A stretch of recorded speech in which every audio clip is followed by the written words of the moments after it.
अंधश्रद्धा निर्मूलन चळवळीमधला आज एक आपण विषय घेऊया, अंगात येणं. आता तुम्हाला मी एक प्रश्न विचारतोय, अंगात जास्त कुणाच्या येतंय, महिलांच्या येतंय का पुरुषांच्या येतंय? महिलांच्या. बरोबर ना? हो. मग मी तुम्हाला आणखीन एक प्रश्न विचारतोय, अंगात जास्त महिलांच्या येतंय, मग ऐश्वर्याच्या अंगात काय येत नाही? हेमा मालिनीच्या अंगामध्ये काय येत नाही? टाटा बिर्ला ह्यांच्या बायकांच्या अंगामध्ये काय येत नाही? तुमच्या आमच्या सर्वसामान्य गोरगरीब महिलांच्याच अंगामध्ये काय येतंय? आणि आणखीन एक विषय बघा, पूर्वी जत्रेमध्ये यात्रेमध्ये भयानक बायकांच्या अंगामध्ये यायचं.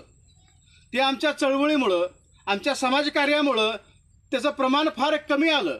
तरी पण जिथं मोठ्या मोठ्या यात्रा भरतात, आरेवाडीची यात्रा म्हणा, तिकडं मायाका देवीची यात्रा म्हणा, अशा बऱ्याच यात्रामध्ये बायकांच्या अंगात येतं, बऱ्याच बायकांच्या अंगामध्ये येतं. आणि या प्रत्येक बाईची अंगात येण्याची स्टाईल ही वेगळी वेगळी असते. तुम्ही बघा, समजा एखाद्या बाईच्या अंगामध्ये यल्लम आलेली आहे, ती बाई उड्या कशी मारते?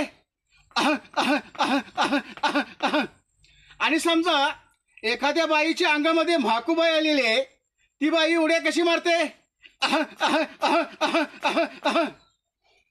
मला सांगा बांधवांनो, अंगात येणं हे मुळात काय आहे? अंगात येणं हे 90% ढोंग आहे, ढोंग, नाटक आहे, नाटक. मग 10% काय आहे? 10% हा हिस्टेरिया नावाचा मानसिक रोग आहे, मानसिक आजार आहे.